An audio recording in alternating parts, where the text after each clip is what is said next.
So, a lab power supply or a bench power supply is a very powerful tool that you can have on your electronic workbench. Some of you might even have one, but you're not sure how to use it or what the functionalities are. So in this video, we'll be looking at what a power supply is, the functions and features available on a power supply, as well as real-world examples. We'll be testing some electronics components, just some basic testing, and also we'll be powering up some circuits using this lab power supply. Welcome to the Healing Bench. I'm Amar, and this is Bench Time. Now, what exactly is a power supply? I have here two examples for power supplies. I think you guys are very familiar with this kind of power supplies. So one is what we call a wall wart power supply. This plugs in directly into your power sockets. And this one is rated at 5 volts. So if I plug this in and I measure the output from here, I will get 5 volts. And as for the current, from what I can see here, it's 5 volts and 2.5 amps. Now another one, this is a 12 volt power supply, sort of like a laptop power supply. And we plug a cable to the power socket and then plug in a cable here, and this outputs a constant 12 volt power. For the rating here, we have 12 volts and 3 amps. For these two examples, one only provides 5 volts, the other one only provides 12 volts, and these are usually supplied for specific equipments or specific electronic appliance. But a lab power supply can provide power for a lot wider range. An example here, we can see on the display, we have two rows. On my example, the GW Instek GPD 2303S, this is a dual output power supply. Some of you might have one output, some of you might have two outputs, but generally they are kind of the same. So over here we have the voltage and the current display. For the voltage, right now it is set at 9 volts, and for the current, it is now set at, we can see here, 0.1 amp, meaning 100 milliamps. And from the example we saw just now, if I want to emulate this, so this is a 12 volt 3 amps, what I can do is increase this to 12 volts and 3 amps, just like that. And if I press the output of this will be similarly rated as this power adapter. Now you can see how powerful a lab power supply is, because even if you lose your original adapter or charger or power supply, this can emulate that. Now I've hooked up my multimeter. It is set to voltage DC to the power supply. So red goes to red and black goes to black. I've set the voltage here to 12 volts, and right now it's showing 14 millivolts. This is probably just a background noise of the power supply. But as you can see, this is turned on, but I'm not reading anything on my meter yet. My power supply has an output button. Most power supplies do have it, some don't, because you have the ability to turn the power supply on. But once you turn it on, the outputs are still turned off. So if you want to see the actual output on the multimeter, or if you want to turn on the actual outputs, we'll have to press the output button. And as we can see, we are putting out 11.97 volts, which is 12 volts roughly. Power supplies will require calibration and all that. My multimeter also has its own margin of error, so it won't be an exact 12 volts here or 12 volts here. But you get the idea. So what about the current display here? We can see that we have set the current to 300 milliamps, but when I press the output, it is showing 0. This is because we don't have any load. The multimeter is not a load. The only thing it's doing is it is reading the voltage, but to have a current output, you would require a load, and that's why it's showing 0. I have connected the power supply to an 8 ohm load, and this way we can see how the power supply behaves when it's supplying 12 volts 300 milliamps into an 8 ohm load.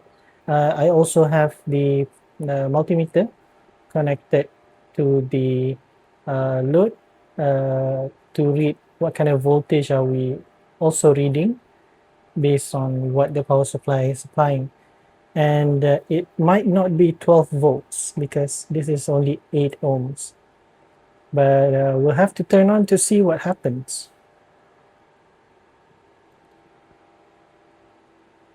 So, what is going on? We can see we have set just now 12 volts and 300 milliamps. But once I turned on the output, the voltage dropped, but 300 milliamp stayed. Well, if you look at it a little bit closer, we can see this light. Now it is red.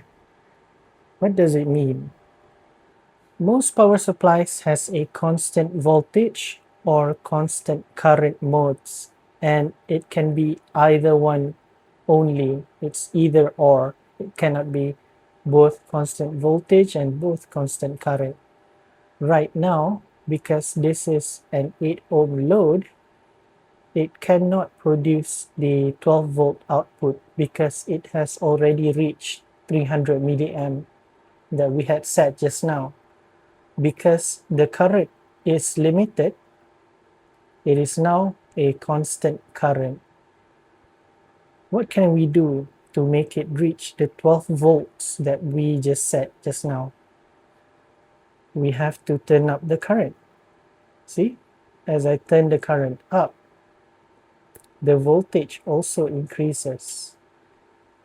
And soon we will reach the 12 volts that we had set earlier. See? So now we are at 12 volts and the light has turned from constant current to constant voltage. Now, in this constant voltage state, even if I increase the current output, the voltage does not change. Actually, the current also won't change because this is a static load. And if we go calculate it using Ohm's law, V equals IR, for an 8 ohm load powered by 12 volt power, the maximum current it will require is 1.5 amps. Now, to better illustrate the constant voltage mode, I have connected the 8 ohm dummy loads to another 8 ohm dummy load in series. That means that this is now roughly 16 ohms minus the resistance of these connectors here. And what we can see is the current supplied to these two dummy loads will actually drop down compared to the 1.5 amps previously. It will probably be half. Now we turn on the output and we can see it is supplying 12 volts, but the current required by this load has dropped in half to just 700 milliamps. So constant current, constant voltage. What about the real world applications? Now this is very useful for when you are trying to troubleshoot faults on a board or electronic circuits. For example, if you have a dead short somewhere, a dead short is something that has no resistance. That means it will want to pull a lot of currents into your circuit. And if you do provide that much current, things will get hot. Other associated components can also burn. You can damage a lot of other stuff if you just directly supply something from the original power supply or the wall plug. Now, with the constant current or constant voltage mode, what you can do before you supply the power to the circuit, you can limit the current and put in the voltage it is supposed to receive. And if you turn it on, if there is a short somewhere, it would want to pull in current, right? It would want to take as much current as it wants. But we have said over here, hey, you can only get 200 milliamps max. And it will go into constant current mode, limiting the power supply to 200 milliamps, but the voltage will not go, it would not go as high as whatever you have set. So that is the real world application for constant voltage and constant current. The lights are so pretty. So what about real world applications? Now I have here a board with a light sequence, and this is like a training board or a small electronics activity you can do with your kids or something. And I don't know what voltage am I supposed to supply this with. Now what I can do is on the lab power supply, I can start at something very low, like 1 volt, and we can turn on the output and see if it starts. Now at 1 volt, it does not do anything. Next, probably 3 volts, because 2 AA's are 3 volts, right? 1 AA is 1.5 volts. Let's turn it on. Okay, so it actually turned on at 3 volts. But at the same time, it is very dim. I'm not sure how it reflects, it shows up on camera, but in real life it is very dim, and this is not how a bright an LED should be. Let's turn it off. What about other batteries? We do have those square batteries, 9 volt batteries. How about we can try that? Let's set it to 9 volts. Okay, turn it on. Okay, that is a lot better. So the lights are very bright, and nothing gets hot, nothing feels hot. Current is also very low, so nothing is going wrong. I guess for this, the voltage we would need is 9 volts. So now what I have here is a PWM signal generator, and this is advertised as being able to be powered from a wide range of powers, ranging from 5 volts to 12 volts. What I'm going to do is I'll just set it to maybe 9 volts like earlier. Yeah, so 9 volts, and let's try and turn it on. So now it works. What does a PWM signal generator do? It supplies PWM signal. Yeah, so we have here the frequency and the duty cycle for the PWM pulses, because PWM are square waves, right? So this is a 50% duty cycle. So if you are developing something using a electronic circuit, but you still don't have the power supply for it yet, the lab power supply will provide power for those equipment or applications very easily, because you can just set whatever voltage you want, connect it, and then turn it on, and this would be powered.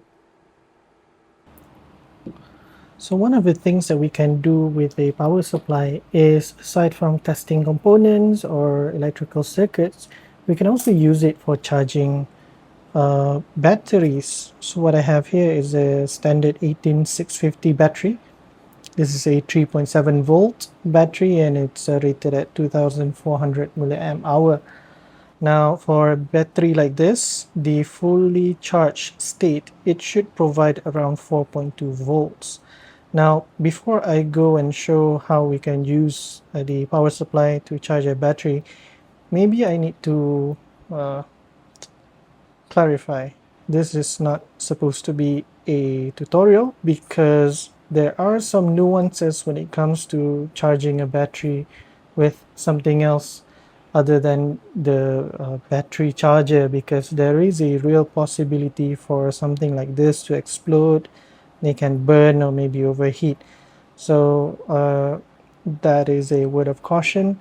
If you're not sure what you're doing, try and look up more information about how to charge a battery using a power supply, because there are some nuances and some learning curves you need to go through before you know how to charge a battery. So for something like this is written as 3.7 volts. These are actually nominal volts. They can go over up to 4.2 and below, but 3.7 is somewhere nominal. And to charge a battery like this, we need to first choose the voltage for the charging. Now, select channel 1 because we're using channel 1 over here, and then lower it down to maybe 4.1 volts. For this demonstration, I'm not going to charge it all the way up to 4.2 volts. This is just to show a demonstration. And for the current, you can go for something safe like a 500 milliamp. So as you can see, when we start charging, the voltage has gone down. We have set this to 4.1 volts, but now it's 4.055. And the charger is on a constant current mode, meaning that we have set the ceiling of the charging current at 500 milliamps. It will stay at 500 milliamps until it reaches 4.1 volts, like how we said earlier. And once it has hit 4.1 volts, the current will drop, and it will go very low, because as you are charging it fully, you won't need as much current because the voltage is almost there already. So it will go down and go down and go down until you're finished charging. So here is another real world example for why you might need a power supply. It is to check the breakdown voltage for a Zener diode. Now, when I bought this Zener diode, I specifically requested for a 15 volt Zener, but I wasn't so sure. So we need to test what is the reverse breakdown voltage for the Zener diode. The test is quite simple. You have a resistor. I have here set as 51K, just to limit the current going into the Zener and also give it some load so it would want to pull current. I have here the Zener diode. It is connected in series with the resistor.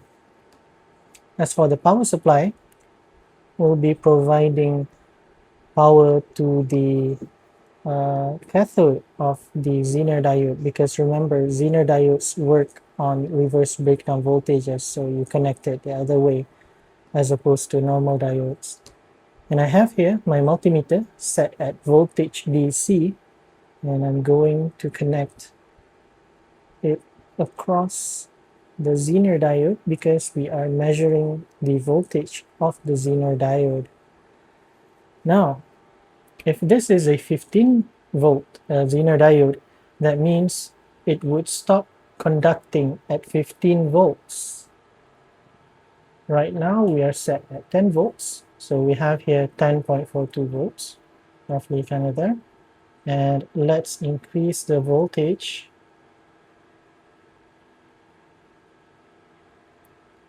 All right, we're reaching 15 volts. Is it gonna stop at 15 or is it gonna go beyond? Let's see. Oh, that is more than 15 volts. So we know for a fact that this is not a 15 volt Zener diode. But what is the actual voltage? Let's continue to increase the voltage. 16. 17, 17.3, 17.96, 17.97. Okay, it seems that it stopped. So this is not a 15 volt Zener diode. This is actually an 18 volt Zener diode. 1 watt, 18 volt. Actually, now I'm not sure if it's even 1 watt. Maybe it's lower. I don't know. But yeah, when I bought it, it was labeled as 15 volts, but during testing, we actually got 18 volts. This is why you should always check, trust but verify. So another real world usage for testing components is we can test the current leakage for a capacitor. Now, if you do have an LCR meter, you can measure the capacitance for the capacitor as well as the ESR, among other details, but it might not show you the current leakage for a capacitor. That is also one of the most important things that you need to monitor when you're putting a capacitor into a circuit or something. So by using a power supply, you can supply a DC voltage to the capacitor, and it will show you whether or not it is leaking current. Before we do that, let's change this to milliamp and microamps. And what we must do next is check the voltage. This is 6.3 volts. Wow, this is 19. I'm gonna blow up the capacitor. So 6.3, 6.1, I guess that's enough. Always check the polarity for the capacitor before you start. This is negative, so the negative is connected to the negative power supply. The positive is connected to the resistor, and between the power supply and the capacitor, we'll be putting the current meter, because we want to measure currents, and current needs to be in series with your power. And finally, negative to negative.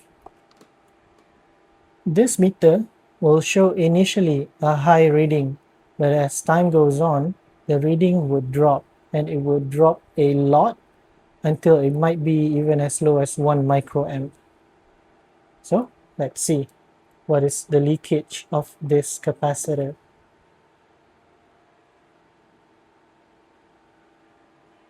Okay, we're starting out at 6.1 volts. It started out at 300 to 100 microamps. Sorry, 20. So it is 20, 17, and it keeps going down. And when you're testing a capacitor, the reading actually improves the longer you put it as device under test. So this has gone down as low as 4 microamps. 3, it might go even lower than 2 microamps or 1 microamp, because number one, this is a very small capacitor. It's only 100 microfarad at 6.3 volts. So yeah, not even 1 minute into the testing, it's already 1 microamp. So now we know the capacitor is good and we can use it in the circuit. I hope the video was helpful for you. This was an introduction to the bench power supply or lab power supply. I guess it should not be taken as a tutorial, more of a introduction. These things do have a lot of power, and if you make a wrong move, they don't care about you. I hope the introduction video for a lab power supply can help you in your electronics journey, because if you do have one of this, your workflow will improve tremendously, because you're not going to spend a lot of time looking for the correct power for your electronics project, but rather you can just choose the voltage and limit the current, and you're good to go. So as always, like and subscribe, share to your friends maybe, and I'll see you in the next video.